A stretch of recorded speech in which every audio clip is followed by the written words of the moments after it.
அறிவே மனம். உங்கள் உளவியல் சகோதரி எம்எஸ்கே பிரியா. இதுக்கு நம்மளுக்கு மன வருத்தத்தையும் வேதனையும் கொடுக்குது. இப்படிதான் லாஸ்ட்டாக ஒரு பேரண்ட் எங்ககிட்ட டிஸ்கஸ் பண்ணுறாங்க.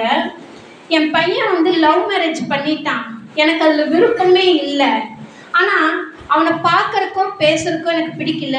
ஒரு மாதிரி பதட்டமாக இருக்குது. அவனோட குரல் கேட்டாலோ அவங்களோட ஃபோன் வந்தாலோ எனக்கு பதட்டமாக இருக்குது, ஒரு மாதிரி படபடப்பாக இருக்குது, எனக்கு தூக்கம் வரல இதை நினச்சான்னு சொல்லி ரொம்ப ஃபீல் பண்ணார். அப்போ ஏன் நாங்கள் நிறைய ஸ்டடி பண்ணால் இவரும் ஒரு கற்பனை கோட்டை கட்டிட்டார். நம்ம பையன் இந்த மாதிரி படித்து இப்படி ஒரு வேலைக்கு போகணும், இப்படி ஒரு திருமணம் பண்ணணும், இந்த மாதிரி வாழணும்னு சொல்லி அதற்கு மாற்றமாக ஒரு செயல் நடக்கிறப்ப இவர்னால் அதை ஏற்றுக்கவே முடியல, ஜீர்ணிக்க முடியல. ஆனால் அவங்க அம்மா அதை ஏற்றுக்கிறாங்க. இவருக்காக அவங்களும் பேசாமல் இருக்காங்க. இந்த மாதிரி குற்ற உணர்வு தான் உங்களுக்கு நைட்டு படுத்தா தூக்கம் வராது. அப்போ இந்த சூழலை எப்படி அணுகணும்? அந்த நிகழ்வு நடந்து முடிஞ்சிருச்சு, நான் நினைத்தது மாதிரி நடக்கலைன்னு சொல்லி ஃபீல் பண்ணி வேதனைப்படணுமா?